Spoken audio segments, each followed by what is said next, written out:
Toplam 63 ilmek aldım. Sol ön bedeni örmeye başlıyorum.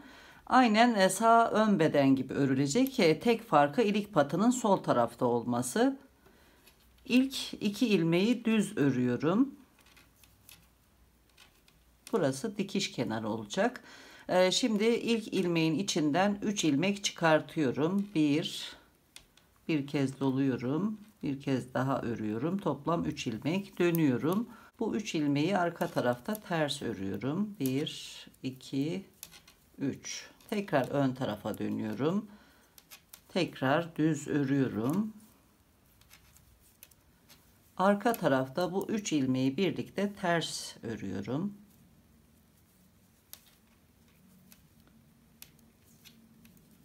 Dönüyorum. Bu ilmeği sağ şişe geçiriyorum. İpi ön tarafa alıp sıkıştırıyorum. Bir küçük fıstık yaptım. Şimdi 3 ilmek ters örüyorum. 1, 2, 3. Aynı şekilde bir tane daha yapıyorum. Bu şekilde 5 tane fıstık çalışalım.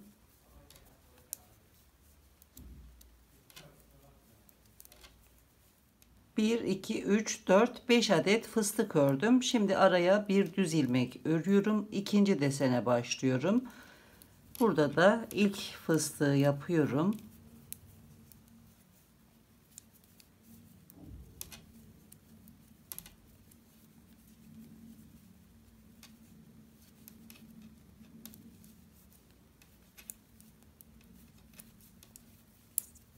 Arka tarafta 3 ilmeğin üçünü de birlikte ters örüyorum. Dönüyorum. İlmeği sağ şişe geçiriyorum. Sıkıştırıyorum. 3 ters ilmek örüyorum. 1, 2, 3. Aynen bu parçada yapmış olduğumuz gibi bir düz ilmekten sonra tekrar 5 fıstık öreceğim. Araya bir düz ilmek örüp tekrar 5 fıstık çalışacağım. Fıstıkları tamamlayalım. Tekrar birlikte olacağız.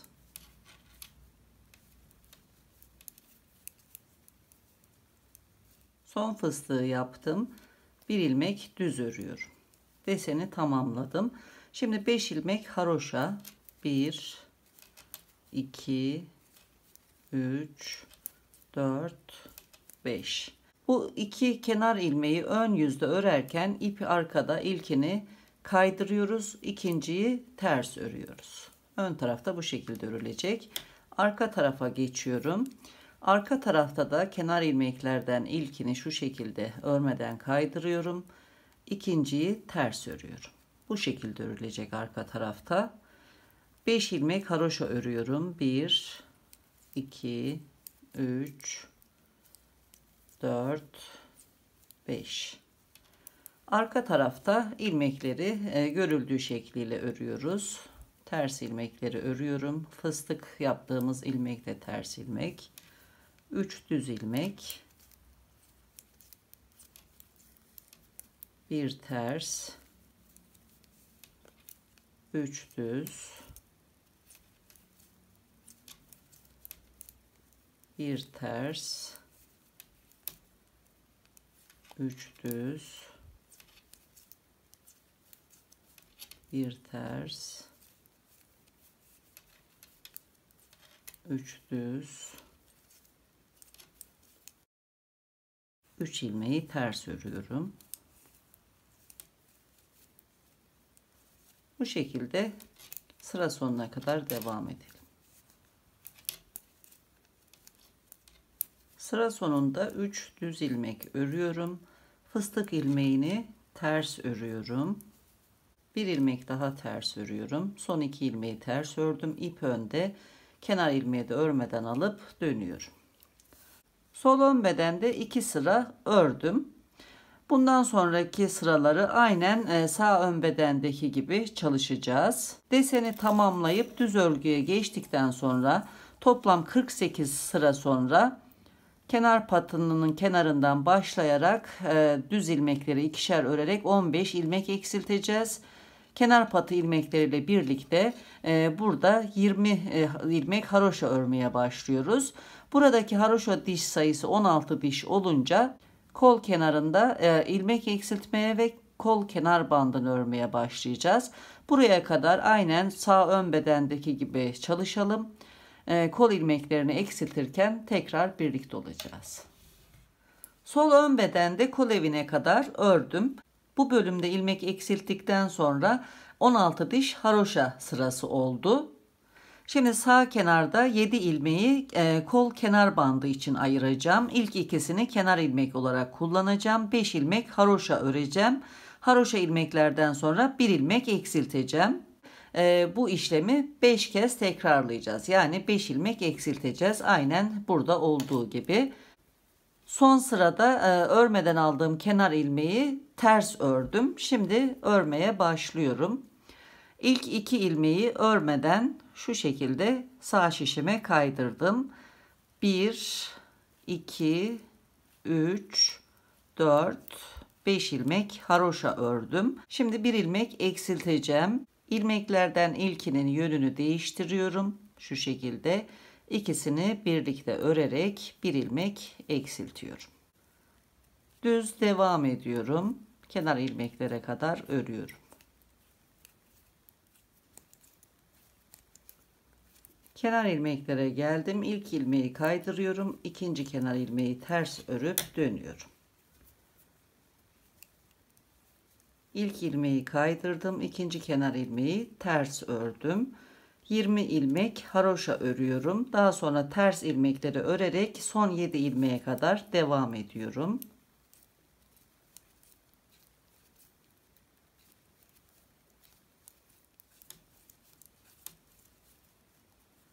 Sol şişimde 2, 4, 6, 7 ilmek kaldı. İlk 5 ilmeği haroşa örüyorum. Kenar ilmekleri de ters örerek sırayı tamamlıyorum. Ön yüzdeyim. İlk 2 kenar ilmeği örmeden kaydırıyorum. 1, 2, 3, 4, 5 ilmek haroşa ördüm. İkinci kez ilmek eksilteceğim. İlk ilmeğin yönünü değiştiriyorum. İkisini birlikte arka kanatlarını alarak düz örüyorum. İkinci ilmek eksiltmeyi yaptım. Bu şekilde 3 kez daha ilmek eksilteceğiz.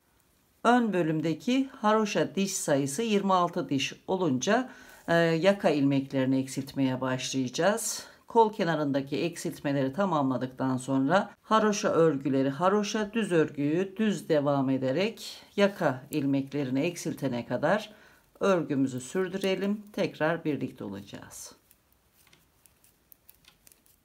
Ön bölümde toplam 26 diş haroşa sırası oldu. Şimdi dönüyorum ve arka taraftan başlıyorum. 15 ilmek eksilteceğim. İlmekleri eksiltirken de yine kenar ilmekleri eksilttiğim ilmeklerin üzerinden yürüteceğim. İlk ilmeği kaydırıyorum. İpi ön tarafa alıyorum. Bu kenar ilmeği ters örerken bir ilmek de haroşa ilmeklerden alıyorum. İkisini birlikte ters örüyorum. Bir ilmek eksilttim. Dönüyorum. İlk ilmeği yine örmeden sağ şişe alıyorum. İkinci kenar ilmeği ters örüyorum. Tekrar dönüyorum. Kenar ilmeği kaydırdım. İkinci kenar ilmeği ters örerken bir ilmek daha alıp ikisini birlikte ters örüyorum. İkinci eksiltmeyi yaptım. Tekrar dönüyorum. Yine örmeden ilk ilmeği kaydırıyorum. İkinci kenar ilmeği ters örüyorum. Dönüyorum. İlk ilmeği kaydırdım. İki ilmeği birlikte ters ördüm. Dönüyorum. Bu şekilde toplam 15 kez eksiltme yapacağız. Devam edelim.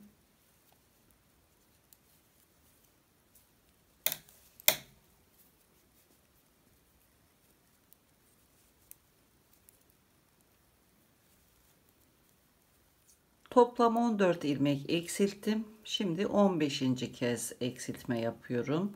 2 ilmeği birlikte örerek 15. ilmeği eksilttim. 5 ilmek haroşa örüyorum. 1, 2, 3, 4, 5. Kenar bandına kadar ters ilmek örerek devam ediyorum. Kol kenarına geldim. Yine 5 ilmek haroşa örüyorum.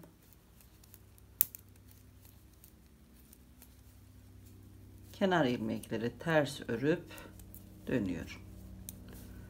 Şimdi burada bir ilmek eksilteceğim yaka kenarında. Toplam 5 ilmek eksilteceğiz. Aynen burada olduğu gibi. Kenar ilmekleri kaydırıyorum. Düz devam ediyorum.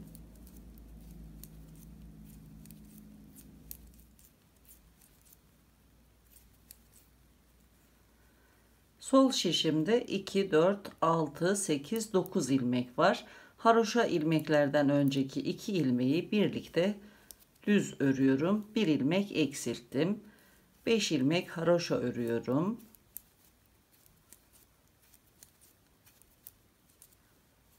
Kenar ilmeklerden ilkini kaydırıyorum. İkinciyi ters örüp dönüyorum.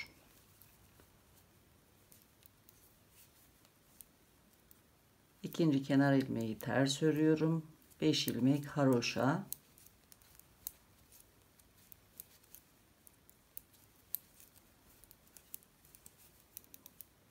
Haroşa ilmeklere kadar ters devam ediyorum.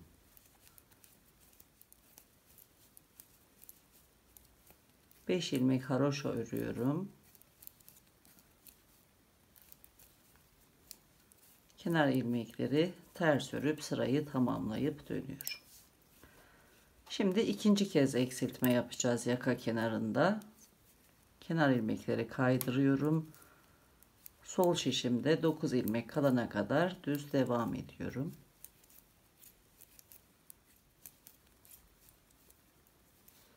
Sol şişimde 9 ilmek kaldı. Yine haroşa ilmeklerden önceki 2 ilmeği birlikte düz örüp ikinci kez eksiltme yaptım. 5 ilmek haroşa örüyorum. Kenar ilmeklerin ilkini kaydırıp ikinciyi ters örüyorum. Yaka kenarında 2 kez eksiltme yaptım. Aynı şekilde 3 kez daha eksiltme yapacağız. Toplam 5 ilmek eksilecek. İlmek eksilttiğimiz haroşa dişin üzerinde 14 diş haroşa ilmek olunca sol ön bedenin örme işlemini tamamlayacağız. Bu şekilde devam edelim. Daha sonra tekrar birlikte olacağız.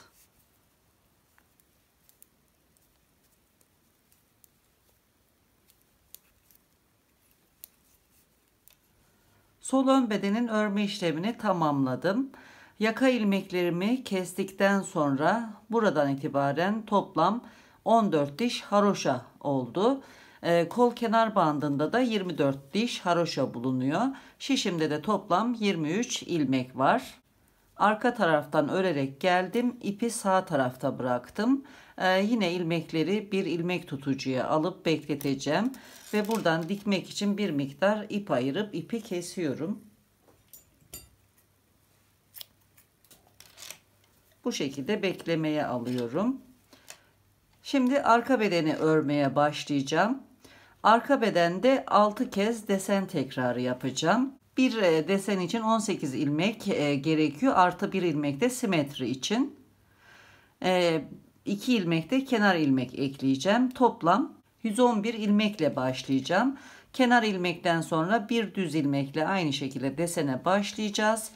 Bir düz ilmek ördükten sonra kenar ilmekle bitireceğiz. Aynı bu şekilde 15 sıra desenimizi çalışıp düz örgüye geçeceğiz. Toplam 48 sıra ördükten sonra tekrar birlikte olacağız arkadaşlar. 111 ilmek alarak arka bedeni örmeye başladım. 6 desen tekrarı yaptım. Birinci sırada bir kenar ilmek ve bir düz ilmekten sonra 5 fıstık çalıştım. Araya bir düz ilmek, yine 5 fıstık, bir düz ilmek, 5 fıstık şeklinde sıra sonuna kadar geldim. Bir düz ilmek ve kenar ilmekle birinci sırayı tamamladım. Daha sonra toplam 15 sıra aynen ön bedenlerde çalıştığımız gibi ajur deseni ördüm. Deseni tamamladıktan sonra da ön yüzden düz, arka taraftan ters örerek başlangıçtan itibaren 48 sıra ördüm. Şimdi ayırdığım bölümde bu iki ayraç arasındaki ilmekleri çifter örerek ilmek eksilteceğim. İki ayraç arasındaki ilmek sayısı 59 ilmek. Eksilttiğimizde toplam 30 ilmek kalacak arkadaşlar. Bu ayraca kadar 26 ilmek. Bu ayracın sol tarafında da 26 ilmek bulunuyor. Şimdi örmeye başlıyorum. Bu ayraca kadar düz devam ediyorum.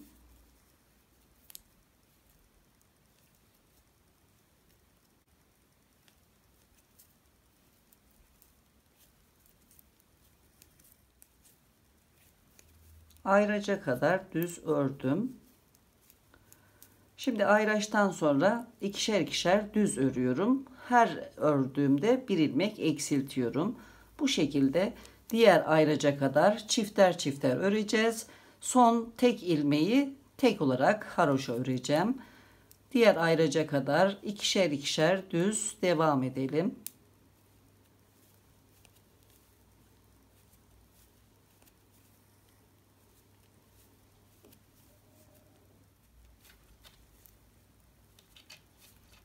Toplam 29 ilmek çifter örerek eksilttim.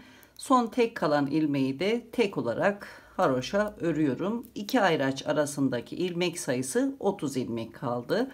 Ayraçtan sonra 26 ilmeği düz örerek sıra sonuna kadar devam ediyorum.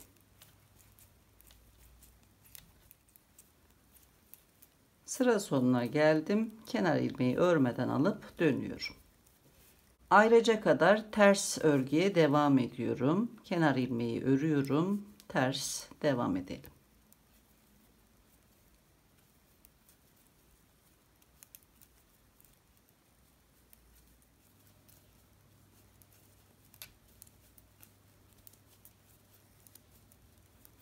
Ayraca geldim. Ayraçtan sonraki ilmekleri haroşa örüyorum. Diğer ayraca kadar devam ediyorum.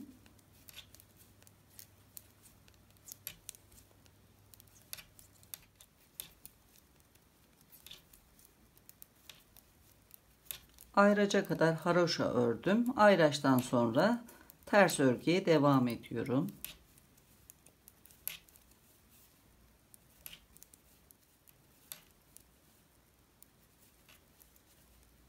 Kenar ilmeği örmeden alıp dönüyorum. Şişimde toplam 52 ilmek kaldı. Bu orta bölümdeki ilmek sayısı da 30 ilmek. Bu iki ayraç arasındaki ilmekleri burada 7 diş haroşa olacak şekilde haroşa örmeye devam edeceğiz. Yine kenarlardaki ilmekler düz örülecek. Devam edelim.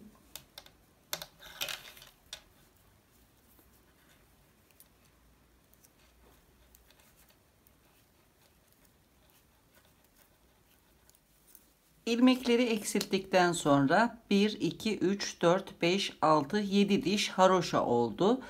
Şimdi düz örgüye geçiş yapacağız. Ön yüzden düz, arka yüzden ters örerek toplam 18 sıra öreceğiz. Daha sonra kol ilmeklerini keserken tekrar birlikte olacağız. Düz devam edelim.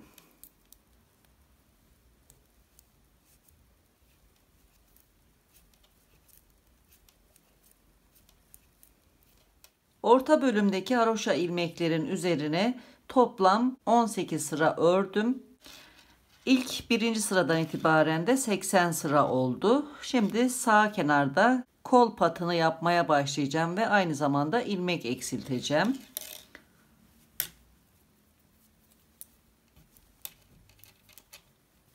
İlk iki ilmeği kenar ilmek olarak kaydırıyorum örmeden.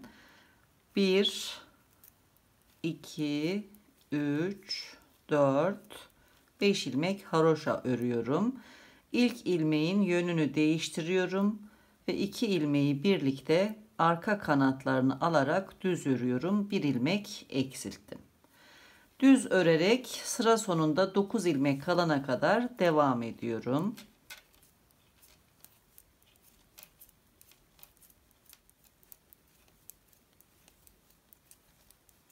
Sol şişimde 9 ilmek kaldı.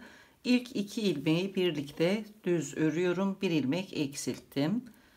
1, 2, 3, 4, 5 ilmek haroşa ördüm. Son 2 ilmek kenar ilmek olacak. İp arkada, ilk ilmeği örmeden kaydırıyorum. İkinci kenar ilmeği ters örüyorum. Arka tarafta kenar ilmeklerin ilkini örmeden kaydırıyorum. İkinci kenar ilmeği ters örüyorum. 5 ilmek haroşa örüyorum. 1, 2, 3, 4, 5. Devam ediyorum.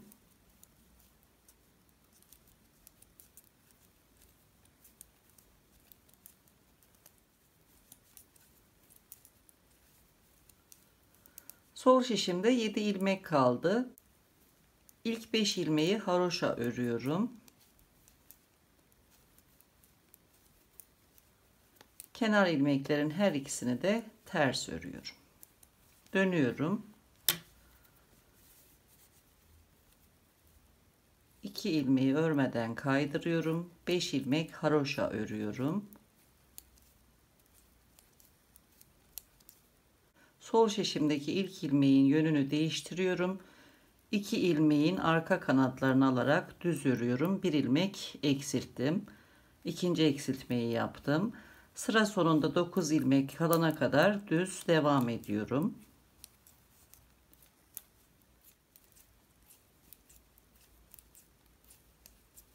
Sol şişimde 9 ilmek kaldı. İlk 2 ilmeği birlikte düz örüyorum. Bu tarafta da ikinci eksiltmeyi yaptım. 5 ilmek haroşa örüyorum. Kenar ilmeklerden ilkini örmeden kaydırıyorum. İkinciyi ters örüyorum. Bu şekilde her iki kenarda da 3 eksiltme daha yapalım. Kenar patındaki haroşa diş sayısı 16 diş olunca tekrar birlikte olacağız. Kol için ilmek eksilttiğim ilk sıradan itibaren toplam 32 sıra ördüm. Kenar bandında da 2, 4, 6, 8, 10, 12, 14, 16 diş haroşa oldu. Yaka için ayraçlarla ayırmış olduğum 30 ilmeği haroşa örmeye başlayacağım bu sırada. Bu sırada dahil olmak üzere 8 sıra öreceğim. Ön yüzden kenar ilmeklere kadar düz devam edelim.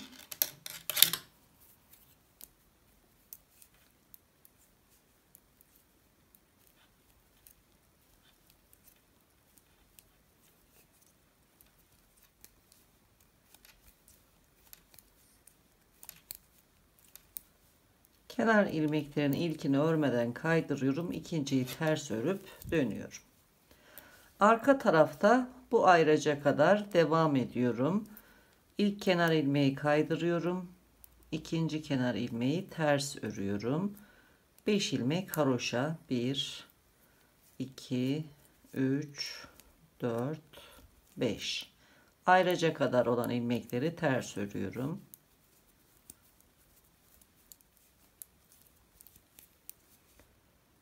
Ayraca kadar toplam 20 ilmek ördüm.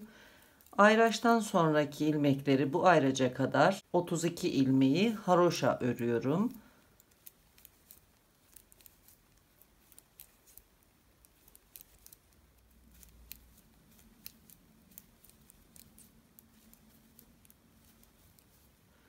Ayraçtan sonra son 7 ilmeğe kadar ters örgüye devam ediyorum.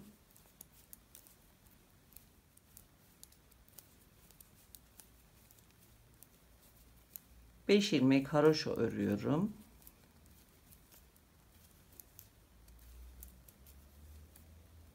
Kenar ilmekleri ters örüp sırayı tamamlayıp dönüyorum. Ayraçlar arasında bir diş haroşa oldu. 6 sıra daha öreceğiz. Tekrar birlikte olacağız.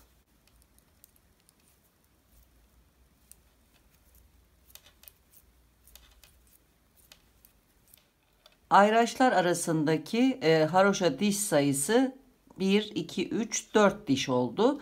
Şimdi sağ omuzu örmeye başlıyorum.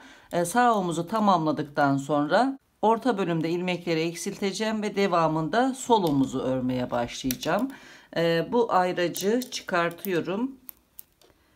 Bu haroşa ilmeklerden 2, 4, 5 ilmek ayırıp buraya ayracı yerleştirdim. Ayraca kadar öreceğim. Buradaki 5 ilmeği de haroşa örmeyi sürdüreceğim.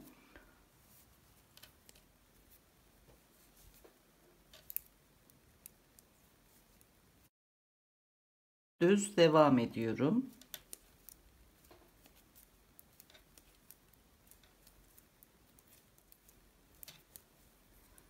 Haroşa ilmeklerden önceki 2 ilmeği birlikte düz örerek bu bölümde 1 ilmek eksiltiyorum. Daha sonra 5 ilmek haroşa örüyorum.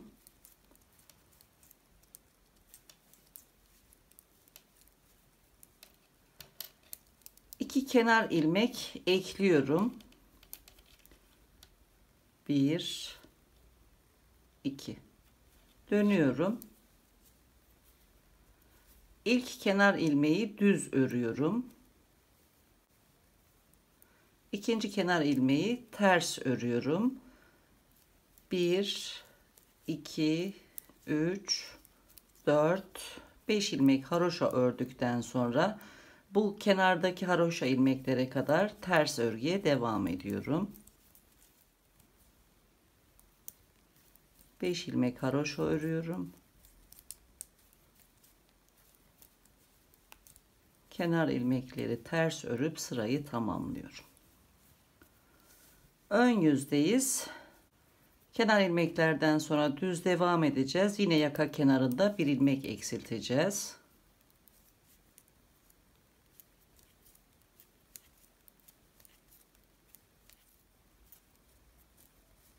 Haroşa ilmeklerden önceki 2 düz ilmeği birlikte örüyorum. İkinci kez eksiltme yaptım. 5 ilmek haroşa örüyorum.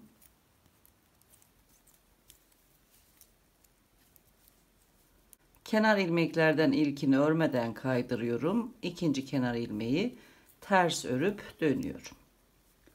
İlk ilmeği kaydırıyorum. İkinci kenar ilmeği ters örüyorum. 5 ilmek haroşa. Haroşa ilmeklere kadar ters örgüye devam ediyorum. 5 ilmek haroşa örüyorum. Kenar ilmekleri ters örüp dönüyorum. Yaka kenarında 2 ilmek eksilttim.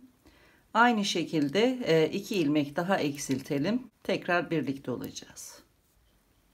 Yaka kenarında 1, 2, 3, 4 kez ilmek eksilttim. Kol kenar bandındaki haroşa diş sayısı da 24 diş oldu. İpimiz sağ tarafta. Şimdi ipi kesiyorum ve arka tarafta sabitleyeceğim. Yaka ilmeklerini eksiltmeye başlayacağım. Sağ omuzun örme işlemini tamamladım. Şimdi bir ilmek tutucuya ilmekleri geçiriyorum. Beklemeye alıyorum. Omuz örerken eklemiş olduğum kenar ilmekleri tekrar şişe geçiriyorum. Burada ilmeğin içine batıyorum. Şu şekilde. Öndeki ilmeği sol şişe alıyorum. Arkadaki ilmeğin de tekrar içine batıyorum. Bu ilmeği de sağ şişime alıyorum. Öndeki ilmeğin içinden batarak bir ilmek de yaka ilmeklerinden alıp ikisini birlikte düz öreceğim. Bir ilmek eksiltiyorum. Bu şekilde. Dönüyorum. İlk ilmeği kaydırıyorum. İkinci ilmeği ters örüyorum. Tekrar dönüyorum. Yine ilk ilmeği düz örecekmiş gibi kaydırıyorum. İkinci ilmeğin ve eksilteceğim ilmeğin arka kanatlarını alarak birlikte düz örüyorum. Tekrar dönüyorum. İkinci ilmeği ters örüyorum. Bu şekilde sırayla ilmek eksiltiyorum.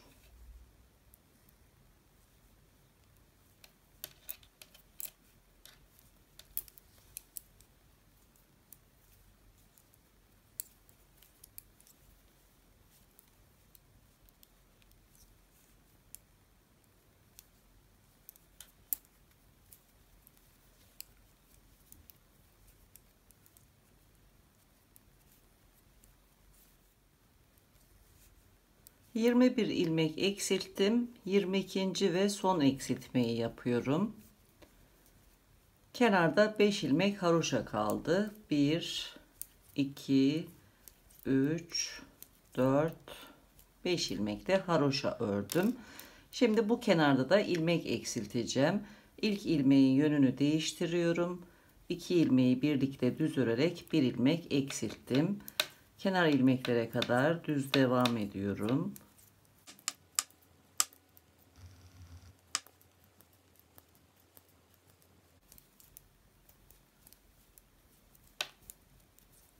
İkinci kenar ilmeği ters örüp dönüyorum. İlk ilmeği kaydırıyorum. İkinci ilmeği ters ördüm. 5 ilmek haroşa örüyorum.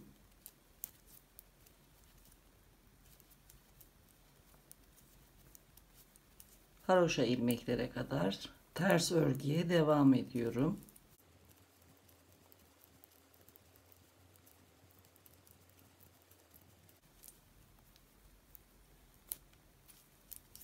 Beş ilmek haroşa örüyorum. 2 kenar ilmeği ters örüp sırayı tamamlayıp dönüyorum. Bir ilmek yaka kenarında eksilttim. Aynı şekilde 3 kez daha eksiltme yapacağız. Toplam 4 eksiltme yapmış olacağız. Kenar patında da 24 diş haroşa olunca tekrar birlikte olacağız. Sol omuzda da yaka kenarında 4 ilmek eksilttim. Kol bandında da 24 diş haroşa oldu. Arka taraftan örerek ipi sağ kenarda bıraktım. Burada yine ipi kesiyorum. Arka tarafta sabitleyip gizliyorum. Daha sonra omuz dikişlerini yapacağım. Omuzlardan birini diktim. İkinciyi birlikte dikeceğiz. İlmekleri şu şekilde şişe geçirdim. Kenarda bırakmış olduğum ipi iğneye geçirip dikmeye başlıyorum. Burası ön bölüm. İlk iki kenar ilmeği birlikte alacağım. İkinci ilmeğin arka tarafından her iki ilmeğe birden batıyorum. İlmekleri serbest bırakıyorum. Arka şişteki iki kenar ilmeğe de aynı şekilde önden bu taraftan batıyorum. Her iki ilmeği birlikte alıyorum. Tekrar ön şişe geliyorum. Serbest bırakmış olduğum kenar ilmeklerin her ikisine üstten batıyorum. Şişimdeki ilmeğin de sağ tarafından batıyorum. İlmeği serbest bırakıyorum. Arka taraftaki kenar ilmeklere her ikisine birden üstten batıyorum. Şişimdeki ilmeğin de sol tarafından batıyorum. İpi çekip ilmeği serbest bırakıyorum. İpi fazla çekmiyorum. Burada bir ilmek oluşturacak şekilde çekmem yeterli. Son serbest bırakmış olduğum ilmeğe üstten batıyorum. Şişteki ilmeğin de sağ tarafından batırıp ipi çekiyorum. İlmeği serbest bırakıyorum. Arka taraftaki son serbest bırakmış olduğum ilmeğe üstten batıyorum. Şişteki ilmeğin de sol tarafından batıp ipi çekiyorum. İlmeği serbest bırakıyorum. Aynı işlemleri tekrarlıyorum. Serbest bırakmış olduğum ilmeklere üstten batıyorum.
Sıra sonunda son serbest bırakmış olduğum ilmeğe batıyorum.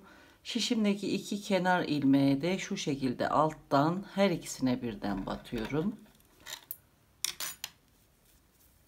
İğneyi çekiyorum. Burada da yine son serbest bırakmış olduğum ilmeğe üstten batıyorum. Alttan sol taraftan her iki ilmeğe birden batıyorum, kenardaki ilmeklere.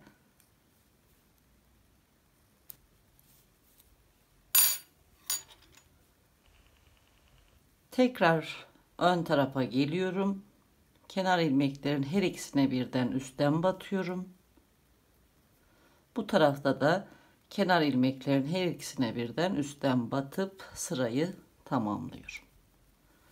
Daha sonra arka tarafta önce ipi sabitliyorum.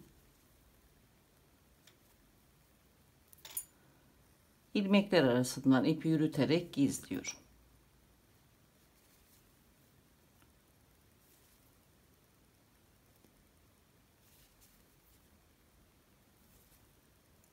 Bir kez daha sabitliyorum ve fazlalık ipi kesiyorum.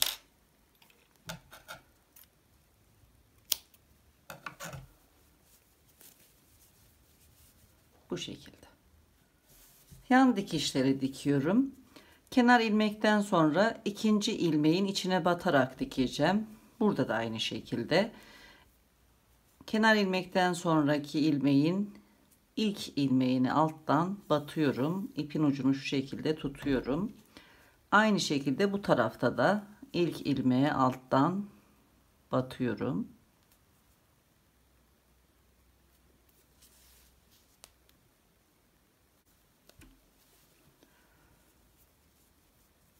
Son batmış olduğum yere yine batıyorum. İkinci ilmeğin içinden çıkıyorum şu şekilde. Bu tarafa geliyorum. Aynı şekilde son batmış olduğum yere batıyorum. İkinci ilmeğin içinden çıkıyorum.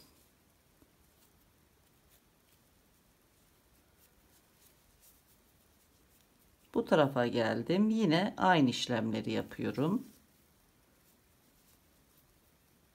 Karşılıklı dikiyorum. İlmek atlamamaya dikkat ediyorum. Üst tarafın denk gelmesi için.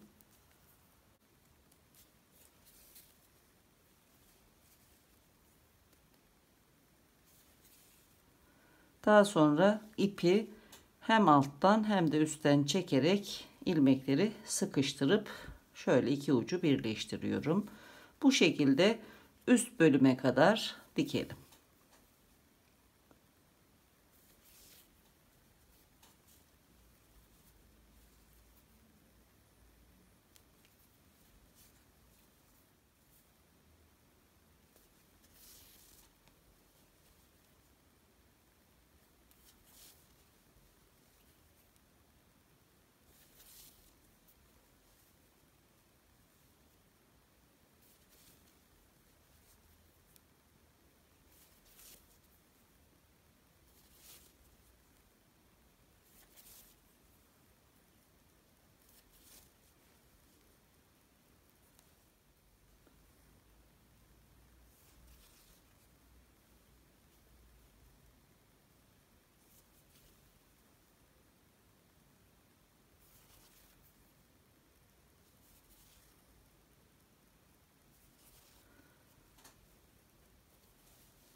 Kol kenar bantlarına kadar diktim.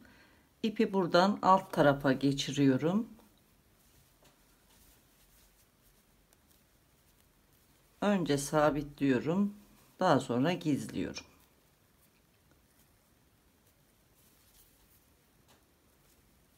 Yan dikişlerde bu şekilde.